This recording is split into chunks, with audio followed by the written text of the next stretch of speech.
الحمدللہ الحمدللہ رب العالمین الصلاۃ والسلام علی سید الانبیاء والمرسلین اما بعد قال اللہ تبارک و تعالی فی القرآن المجید والفرقان الحمید اعوذ باللہ من الشیطان الرجیم بسم اللہ الرحمن الرحیم ان اللہ وملائکتہ یصلون علی النبی یا ایھا الذین آمنوا صلوا علیہ وسلموا تسلیما الصلاۃ والسلام علیک یا سیدی یا رسول اللہ وعلی آلک واصحابک یا حبیب اللہ الصلاۃ والسلام علیک یا نبی اللہ وعلی آلک واصحابک یا رحمۃ للعالمین۔ اللہ رب العزت کی حمد و ثنا اور آقا علیہ الصلوۃ والسلام کی بارگاہ میں گلہ عقیدت پیش کرنے کے بعد نہایت ہی معزز و محترم سامعین حضرات، سورہ آل عمران کی آیت نمبر 146 سے آغاز ہو رہا ہے۔ خالق کائنات نے فرمایا وَكَأَيٍّ مِّن نَبِيٍّ قَاتَلَ، اور کتنے ہی اللہ کے نبی ایسے ہوئے جنہوں نے اللہ کی راہ میں جہاد کیا، مَعَهُ رِبِّيُّونَ كَثِيرٌ، اور ان میں بہت سے اللہ والے جو ان کے ساتھ ہیں۔ وہ بات جو بالخصوص سورہ آل عمران کے اندر جس کا تذکرہ ہے غزوہ احد، اب وہ معاملہ جو غزوہ احد کے اندر ہوا کہ مسلمان جو ہیں کچھ کے حوصلے جو ہے وہ پست ہو گئے کہ یہ ہمارے ساتھ معاملات کس طرح کے ہوئے ہیں، تو اللہ رب العزت نے فرمایا کہ تم سے پہلے بھی بہت سے انبیاء ایسے ہیں کہ جنہوں نے اللہ کی راہ میں جہاد کیا، اور ان کے ساتھ اللہ والے وہ لوگ جو ان انبیاء پر ایمان لائے تھے وہ بھی ان جنگوں کے اندر شامل رہے۔ فما وہنوا لما اصابهم فی سبیل اللہ، وہ اللہ رب العزت کے راستے میں لڑائی کرتے ہوئے سست نہیں ہوئے۔ وہ لوگ جو پہلے گزر چکے، خالق کائنات نے فرمایا جب اللہ کے راستے میں نکلے ہیں تو پھر وہ سست نہیں ہوئے بلکہ چستی کے ساتھ اللہ رب العزت کی راہ میں لڑتے رہے۔ وما ضعفوا، اور وہ کمزور بھی نہیں پڑے، وما استکانوا، اور وہ عاجز بھی نہیں آئے۔ واللہ یحب الصابرین، اللہ رب العزت صبر کرنے والوں کو پسند کرتا ہے۔ خالق کائنات نے یہاں ایک طرح سے موٹیویٹ کرنا بھی اور دوسرا تعریف بھی ہے، جس کو ڈانٹنا کہتے ہیں۔ وہ مالک ہے، کچھ بھی کہہ سکتا ہے، کسی کو بھی کہہ سکتا ہے۔ تو فرمایا کہ اللہ کے نبی کے صحابہ، تم لوگوں نے یہ جو انداز اختیار کیا تمہیں پہلے لوگوں کے ذکر کو دیکھنا چاہیے تھا کہ پہلے بہت سے نبی اور ان کے جو ساتھی ہیں انہوں نے اللہ کی راہ میں جہاد کیا، اور یہ کرتے ہوئے نہ ان میں سستی آئی، نہ وہ کمزور پڑے اور نہ وہ عاجز آئے، بلکہ اللہ کی راہ میں وہ ڈٹے رہے۔ یہاں ایمان والے جو ہیں وہ جب رسول اللہ صلی اللہ علیہ وآلہ وسلم کی شہادت کے حوالے سے ہوا پھیلی، اس کے بعد ایمان والوں کے حوصلے جو ہے وہ پست ہو گئے۔ وما کان قولہم الا ان قالوا، اور انہوں نے اس بات کے علاوہ کچھ نہ کہا ربنا اغفر لنا ذنوبنا، اے ہمارے رب ہمارے گناہوں کو معاف فرما دے۔ اب یہاں جنگ کے یا کسی بھی کام کے لیے جب دعا کرتے ہیں اس کا ادب سکھایا گیا ہے کہ وہ لوگ میدان جنگ میں نکلتے تو میدان جنگ میں نکلنے سے پہلے اللہ رب العزت کی بارگاہ میں دعا مانگا کرتے تھے، کہتے تھے اے ہمارے رب ہمارے گناہوں کو معاف فرما۔ تو جو بھی بندہ دعا مانگے، مفسرین اکرام نے لکھا ہے اس کے لیے یہ ادب ہے کہ جب بھی دعا مانگے کسی بھی کام کے لیے تو پہلے اپنے رب سے اپنے گناہوں کی معافی مانگے۔ اللہ کی بارگاہ میں ہاتھ اٹھائے تو پہلے کہے یا اللہ مجھے میرے گناہوں کو معاف فرما، کہ میں گناہگار ہوں، غلطیاں کرنے والوں، خطا کا پتلا ہوں، مجھ سے غلطیاں ہوئی ہیں۔ اللہ کی بارگاہ میں اقبال جرم کرے، اپنے گناہوں کا اظہار کرے اور اللہ سے معافی مانگے۔ اس کے بعد اپنا جو کام ہے، بندہ دنیا کے لیے دعا مانگ رہا ہے، آخرت کے لیے مانگ رہا ہے، پھر وہ دعا شامل کرے کہ یا اللہ تیری بارگاہ میں اس چیز کا بھی سوال کرتا ہوں، مجھے یہ چیز جو ہے یہ بھی عطا فرما۔ اور اللہ سے جب بھی دعا مانگے تو اللہ رب العزت کی بارگاہ میں یہی دعا مانگنی چاہیے یا اللہ جو ہمارے حق میں بہتر ہے وہ عطا فرما۔ بس اوقات انسان سمجھ رہا ہوتا ہے کہ یہ کام جو ہے یہ ہو جانا چاہیے، یا یہ کام اتنے عرصے سے کیوں نہیں ہو رہا، لیکن اللہ رب العزت چونکہ علیم حکیم ہے، وہ حکمت والا بھی ہے، جاننے والا بھی ہے، اس رب کے علم میں ہے کہ یہ کام ہمارے ہاتھ میں بہتر ہے بھی یا نہیں۔ تو اس لیے اللہ کی بارگاہ میں ایک کام پہ فوکس کر کے دعا مانگنے کی بجائے اللہ کی بارگاہ میں عرض کرنا چاہیے یا اللہ یہ کام میرے حق میں بہتر ہے تو میرے لیے اس کام میں آسانیاں پیدا فرماؤ۔ لیکن جب بھی دعا مانگیں پہلے اپنے گناہوں کی بخشش کی دعا مانگیں، پھر اس کام کی بات کریں۔ وَإِسْرَافَنَا فِي أَمْرِنَا، اور ہمارے لیے یہ کام جو ہے اس میں زیادتی عطا فرما، معصیت پیدا فرما دے۔ وہ لوگ جب نکلتے ہیں اللہ کی راہ میں تو جانے سے پہلے دعا مانگتے ہیں یا اللہ ہمارے گناہوں کو معاف فرما دے اور ہمارے لیے اس کام میں زیادتی اضافہ فرما، یہ کام جو ہم کرنے جا رہے ہیں اس کام میں ہمیں کامیابیاں عطا فرما۔ وَثَبِّتْ أَقْدَامَنَا، اور ہمارے قدموں کو ثابت قدم رکھ، ہمارے قدم ڈگمگائیں نہ، تیری راہ میں لڑتے ہوئے یا اللہ کافروں کے مقابلے میں ہمارے قدم ڈگمگائیں نہ۔ وَانْصُرْنَا، اور ہماری مدد فرما عَلَى الْقَوْمِ الْكَافِرِينَ، کافروں کے مقابلے میں۔ تو اللہ رب العزت نے اصول بیان کر دیے، جیسے میں نے کچھ دن پہلے عرض کیا تھا کہ رسول اللہ صلی اللہ علیہ وسلم میدان بدر میں ایک دن پہلے جنگ کا نقشہ بیان کر رہے ہیں۔ آپ بتا رہے ہیں کہ یہاں پر فلاں کافر جو ہے مرے گا، یہاں پر فلاں کافر کی لاش پڑی ہوگی، یہاں پر فلاں کافر کی لاش پڑی ہوگی، لیکن جنگ کی رات کیا کیفیت ہے؟ ایمان والے سو گئے ہیں، اللہ کے رسول صلی اللہ علیہ وسلم اپنے رب کی بارگاہ میں دعائیں مانگ رہے ہیں۔ حضرت بکر صدیق کہتے ہیں اتنا روتے ہیں کہ آپ کی چادر مبارک جو وہ زمین پر گر جاتی ہیں۔ تو کیا ہے، ایک طرف آپ کا علم یہ بتا رہا ہے، یہ بشارتیں ہیں کہ کل مسلمانوں کو فتح نصیب ہوگی، دوسری طرف قوم کو یہ سکھایا جا رہا ہے کہ حالات جس طرح کے بھی ہوں، طاقت زیادہ ہو یا کم، ہمیشہ توکل اللہ رب العزت کی ذات پر ہونا چاہیے، بھروسہ اللہ پر کرتے ہوئے، اپنی طاقت پر بھروسہ کرتے ہوئے میدان میں نہیں نکلنا چاہیے۔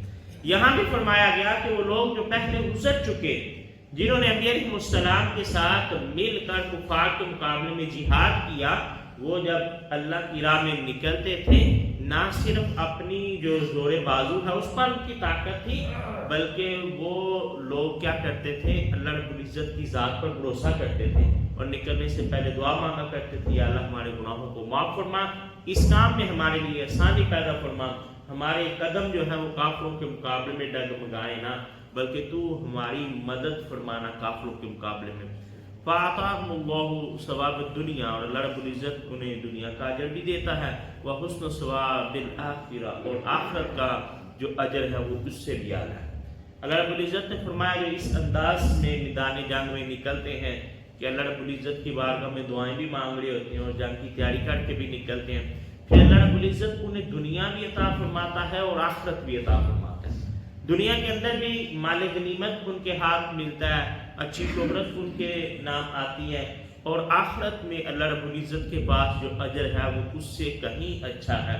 واللہ یحب المحسنین، اور اللہ رب العزت احسان فرمانے والوں کو پسند کرتا ہے۔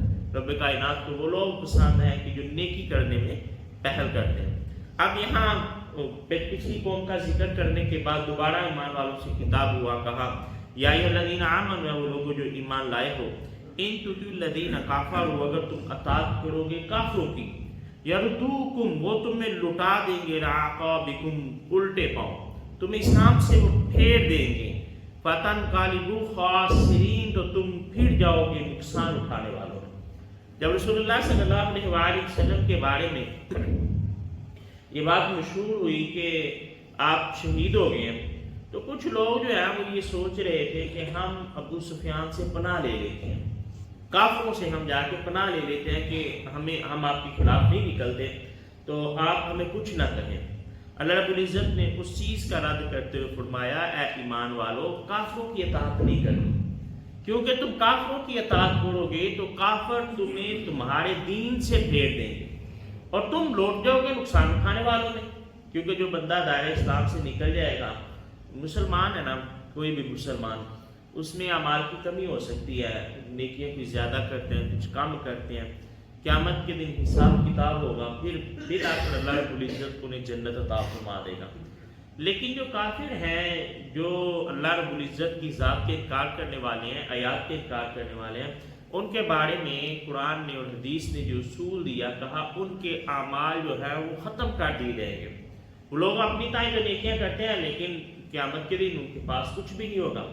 تو گویا وہ بندہ جو مرضی کرتا رہے، وہ پھر آخرت میں اس کے لیے کوئی اجر اللہ رب العزت نے تیار نہیں کیا، بلکہ ان کے لیے دائمی جہنم جو ہے اس کا مقدر بن جاتی ہے۔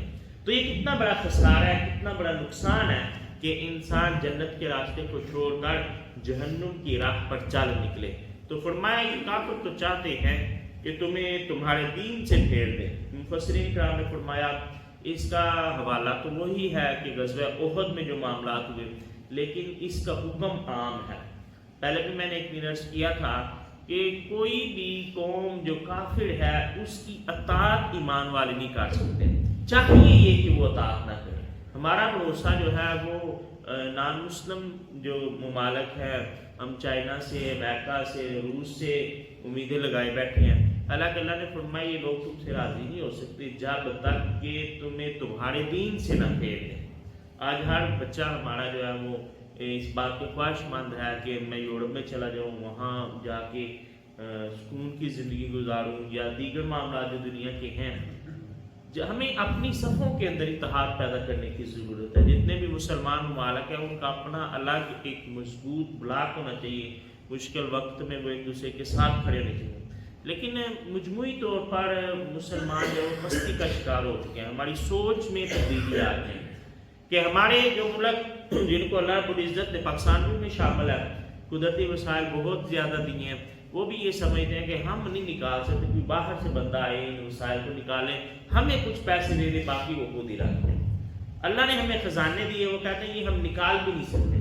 ہمارے سعودیہ کا بھی یہی حال ہے، آپ دیکھیں تیل نکالنے والے باہر کے لوگ ہیں، جس کا نقصان یہ ہے کہ اب کوئی بھی وہ معاہدہ ایسا نہیں کرتے جس میں جو انہیں امریکہ کے یا اسرائیل کے بھی خلاف جانا پڑے، حتیٰ کہ اسرائیل کو بھی وہ مانتے ہیں، وہ کہتے ہیں کوئی بات نہیں، ٹھیک ہے، دنیا کے معاملات ہم نے چلانے ہیں۔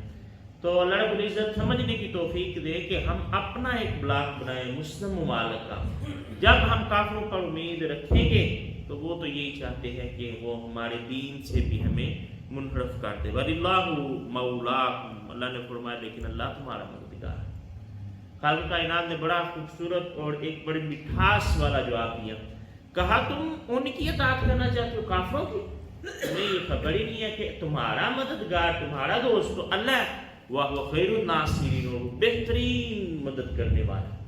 کہا ان لوگوں پر اعتماد کرنے کی بجائے تمہیں چاہیے یہ کہ اللہ رب العزت کی ذات پر بھروسہ کرو، کیونکہ خالق کائنات سے زیادہ بہترین مددگار کوئی نہیں ہو سکتا۔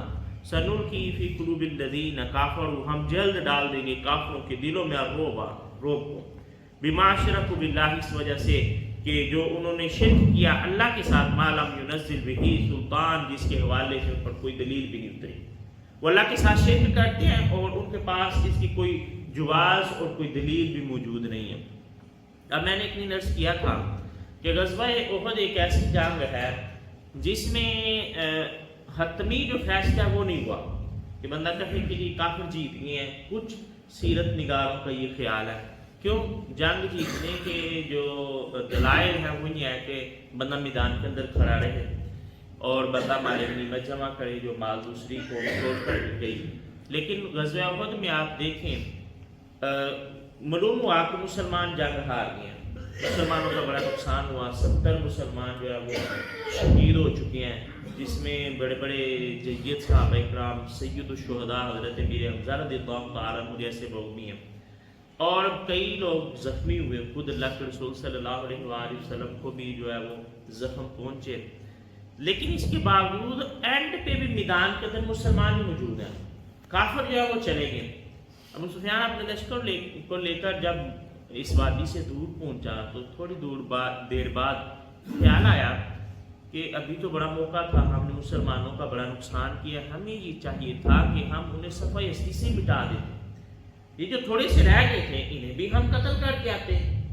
یہ سوچ ابو سفیان کو آئی۔ ادھر اللہ کے رسول صلی اللہ علیہ وآلہ وسلم بھی یہ سوچ رہے تھے کہیں کافر پلٹ نہ یا مدینہ کی طرف نہ چلے جائیں۔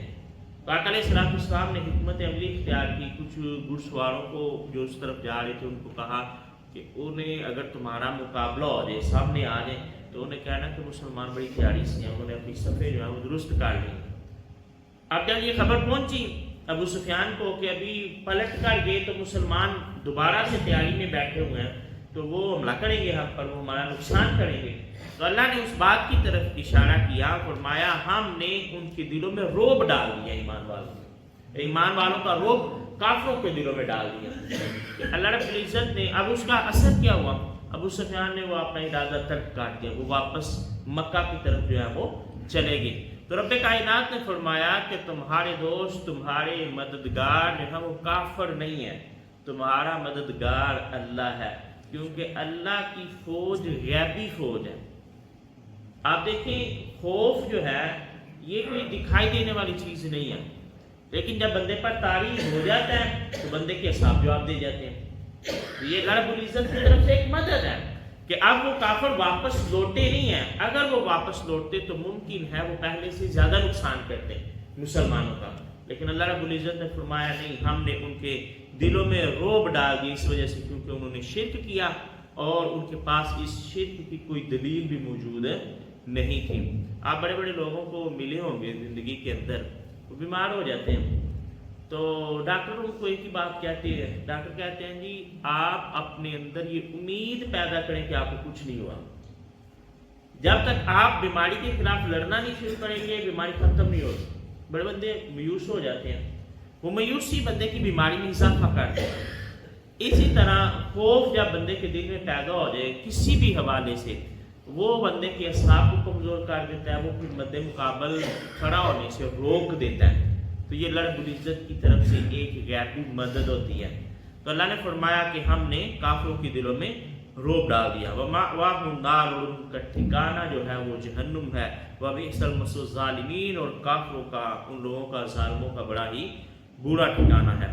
وَلَقَدْ صَدَقَكُمُ اللَّهُ وَعْدَهُ، اللہ تعالیٰ نے اپنے وعدے کو سچا کر دیا۔ مسلمان جب واپس لوٹے مدینہ منورہ کے اندر، کچھ لوگوں نے کہا کہ جی اللہ تعالیٰ کی مدد کدھر گئی؟ اللہ تعالیٰ تو ایمان والوں کے ساتھ تھا، تو یہاں تو معاملہ الٹ ہو گیا۔ تو اللہ رب العزت نے اس بات کا جواب دیا، فرمایا یقیناً اللہ کا وعدہ سچا ہو گیا کہ ابتدا میں جب مسلمانوں نے فتح حاصل کی، مسلمان غزوہ بدر، غزوہ احد میں بھی شروع میں جنگ جیت گئے ہیں، کافر جو ہے وہ بھاگ گئے، ان کے 7 علمبردار تھے کافروں کی طرف سے جن کے ہاتھوں میں جھنڈا تھا۔ مسلمانوں نے جب حملہ کیا تو ان 7 بندوں کو قتل کر دیا، ان کے جھنڈے گرے ہیں کافروں کے، وہ بھاگے ہیں پیچھے کو۔ اللہ نے فرمایا اللہ کا وعدہ تو اسی وقت سچا ہو گیا تھا جب کافر میدان چھوڑ کر بھاگ رہے تھے، اِذْ تَحْسُونَهُمْ بِإِذْنِهِ، جب تم انہیں کاٹ رہے تھے اللہ کے حکم سے۔ مسئلہ کہاں آیا؟ فرمایا حَتَّى إِذَا فَشِلْتُمْ، یہاں تک کہ تم نے بزدلی دکھائی۔ اللہ کی طرف سے بزدلی کا، اللہ کی طرف سے جو نصرت کا وعدہ وہ تو سچا رہا، لیکن بزدلی جو ہے وہ مسلمانوں کی طرف سے ظاہر ہوئی کہ 2 طرح کا، ایک تو انہوں نے اللہ اور اس کے رسول صلی اللہ علیہ وآلہ وسلم کے حکم کو ماننے کے حوالے سے وہ ان کے خیالات جو ہے متنفر ہو گئے، جس کو اللہ نے یہاں فرمایا وَتَنَازَعْتُمْ فِي الْأَمْرِ، اور تم اس کام میں جھگڑ پڑے کہ وہاں جو 50 تیر انداز کھڑے کیے گئے تھے ان لوگوں کو کہا گیا کہ تم نے درے کو چھوڑنا نہیں ہے، حالات جو مرضی ہو جائے، چاہے مسلمان جیتیں چاہے مسلمان ہار جائیں، تم لوگوں نے یہاں موجود رہنا ہے۔ لیکن جب کافر بھاگ گئے ہیں تو وہ 50 لوگ وہاں سے اپنی جگہ کو چھوڑ دیتے ہیں اور وہ نیچے اتر آئے۔ تو اللہ نے فرمایا کہ تم اس معاملے میں جھگڑ پڑے جس کا تمہیں حکم دیا گیا تھا، کہ عبداللہ بن جبیر تو کہتے ہیں نہیں، اللہ کے رسول صلی اللہ علیہ وآلہ وسلم کا حکم ہے ہم نے درے کو خالی نہیں چھوڑنا، لیکن دیگر صحابہ کہتے ہیں نہیں چلتے ہیں، ہم جنگ جیت چکے ہیں، اب یہاں کھڑے رہنے کا کوئی مقصد جو ہے وہ نہیں ہے۔ تو اس معاملے میں تمہارا اختلاف ہو گیا۔ دوسرا تم نے بزدلی دکھائی کہ جب آقا علیہ الصلوۃ والسلام کی شہادت کی خبر گھومی ہے، پھیلی ہے، تو تم لوگوں نے چاہے جائے کہ اللہ رب العزت کی راہ میں پہلے سے بھی دلیری سے لڑتے کہ ہمارے سپہ سالار جو ہیں انہیں شہید کر دیا گیا، تو اب ہم ان سے بدلہ لیں گے، اللہ کی راہ میں زیادہ جوان مردی سے لڑیں گے۔ اس کی بجائے تم لوگوں نے بزدلی کا مظاہرہ کیا اور تم لوگوں نے جنگ کو چھوڑ دیا۔ وَعَصَيْتُم مِّن بَعْدِ مَا أَرَاكُم مَّا تُحِبُّونَ، اور تم نے نہ مانا جسے تم پسند کرتے ہو اس کو دیکھنے کے بعد۔ یعنی مال غنیمت لوگ جمع کر رہے ہیں، تم نے کہا ہم بھی مال غنیمت جمع کرتے ہیں، تو مال غنیمت کی طرف جب تم گئے تو تم نے اس حکم کو نظر انداز کر دیا جو اللہ رب العزت نے دیا تھا۔ منکم، تم میں سے ایسے بھی ہیں، من یرید الدنیا، جو دنیا چاہتے ہیں، ومنکم، اور تم میں سے ایسے بھی ہیں، من یرید الآخرہ، جنہیں کے سامنے آخرت تھی۔ کچھ لوگ ایسے جو دنیا کے بارے میں سوچ رہے تھے کہ مال غنیمت جمع کرتے ہیں، کچھ لوگ وہ ایک گروہ جنہوں نے کہا اب یہاں زندہ رہ کے کیا کرنا ہے، اب اللہ رب العزت کی راہ میں لڑتے ہیں یہاں تک کہ شہید ہو جائیں گے۔ اللہ نے فرمایا ان کے سامنے جو ہے وہ آخرت تھی۔ ثم، پھر صرفکم، پھیر دیا، عنہم، ان سے، لیبتلیکم، تاکہ تمہارا امتحان لیا جائے۔ وہ کافر بھاگ رہے ہیں، اللہ نے فرمایا پھر ہم نے انہیں لٹا دیا تمہاری طرف تاکہ تمہاری آزمائش ہو سکے کہ تم کہاں کھڑے ہو۔ اللہ رب العزت کی طرف سے آزمائش ہوتی رہتی ہے ایمان والوں کی۔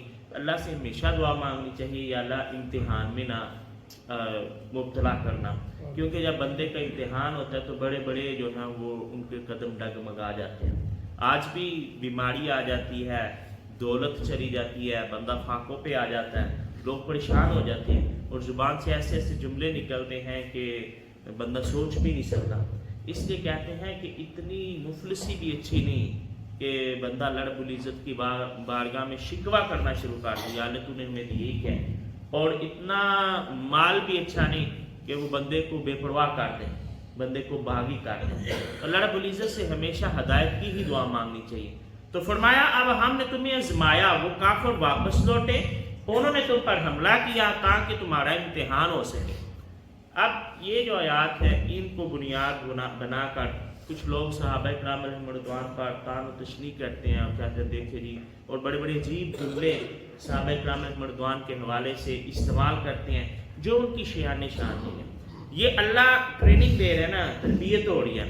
اللہ رب العزت اپنے محبوب علیہ السلام کے صحابہ کی جو تربیت ہے اس کو پورا، آپ دیکھیں کچھ نہ کچھ معاملات ہوتے رہے، پھر ان پر اللہ کی یاد نازل ہوئی۔ وہ لوگ آئے، انہوں نے کہنا شروع کر دیا یا محمد یا محمد صلی اللہ علیہ وآلہ وسلم۔ اللہ نے فرمایا میرے نبی کی بارگاہ یہاں اس انداز میں بات نہ کرو، یہ کوئی عام بارگاہ تھوڑی ہے۔ جب تک اللہ کے رسول صلی اللہ علیہ وآلہ وسلم چاہیں گے حجرے میں رہیں گے۔ سورہ حجرات میں اس کا ذکر ہوا، جب آپ کی مرضی ہوئی آپ باہر آئیں گے تب تم نے ملنا ہے۔ پھر ان آیات کے بعد باقاعدہ کمیٹی بنی حضرت ابوبکر صدیق رضی اللہ تعالیٰ عنہ کی سربراہی میں، جو بھی وفد مدینے کے باہر سے آتا پہلے وہ حضرت ابوبکر صدیق سے ملتا، حضرت ابوبکر صدیق انہیں بتاتے کہ آقا علیہ الصلوۃ والسلام کی بارگاہ میں حاضر کس طرح ہونا ہے، آداب سکھائے جاتے ہیں۔ تو یہ مرحلہ تھا جب قرآن اتر رہا ہے، لوگوں کی تربیت ہو رہی ہے، انہیں سکھایا جا رہا ہے کہ اس طرح کے معاملات آنے ہیں، یہ کام کرنے ہیں۔ یہاں بھی معاملات ہوئے، پھر اللہ رب العزت کی طرف سے بتایا گیا کہ یہاں پر غلطی ہوئی، یہ نہیں کرنا چاہیے تھا، یہ نہیں کرنا چاہیے تھا، ایک تربیت کا حصہ تھا۔ لیکن جہاں تک ان صحابہ کا تعلق ہے، اللہ نے ان کے بارے میں فرمایا وَلَقَدْ عَفَا عَنْكُمْ، ہم نے تمہیں معاف کر دیا۔ جو لوگ جنگ سے نکل آئے، جن لوگوں نے جنگ کو چھوڑ دیا وہیں پہ بیٹھ گئے، جن کا جو بھی معاملہ رہا، اللہ نے کہا میں نے سب کو معاف کر دیا۔ جب اللہ رب العزت خود معاف کر دیتا ہے تو کون ہے جو بات کرے ان کے بارے میں؟ وَاللَّهُ ذُو فَضْلٍ عَلَى الْمُؤْمِنِينَ، اور اللہ تعالیٰ فضل کرنے والا ہے ایمان والوں پر۔ معاف کرنے کے بارے سے ایک بات جلدی میں بیان کر دیتا ہوں۔ حضرت بی بلتا رضی اللہ تعالیٰ عنہ، تب بنت بی بلتا، وہ جب مسلمان فتح مکہ کے لیے نکلتے ہیں، انہوں نے مخبری کی کافروں کو بتا دیا کہ ہم حملہ کرنے کے لیے آ رہے ہیں۔ پتہ چل گیا، آقا علیہ الصلوۃ والسلام نے حضرت علی کو بھیجا، وہ انہیں لے کر آگے اس عورت کو پکڑ لیا جو خط لے کر جا رہی تھی۔ حضرت عمر فاروق رضی اللہ تعالیٰ عنہ نے کہا یا رسول اللہ علیہ وسلم، آپ مجھے اجازت دیں میں اس بندے کا سر قلم کر دیتا ہوں کہ اس بندے نے جو ہے وہ غداری کی ہے اور یہ منافق ہے۔ اللہ کے رسول صلی اللہ علیہ وآلہ وسلم نے فرمایا نہیں عمر، تمہیں خبر نہیں ہے، یہ بدری ہیں، اور بدری صحابہ کے بارے میں اللہ نے فرما دیا میں نے ان کے اگلے گناہ بھی معاف کر دیے، پچھلے بھی معاف کر دیے۔ تو جب اللہ کی طرف سے معافی کا اعلان ہو جاتا ہے پھر اس کے آگے کوئی سوال جو ہے وہ نہیں ہو سکتا۔ وما علینا الا البلاغ۔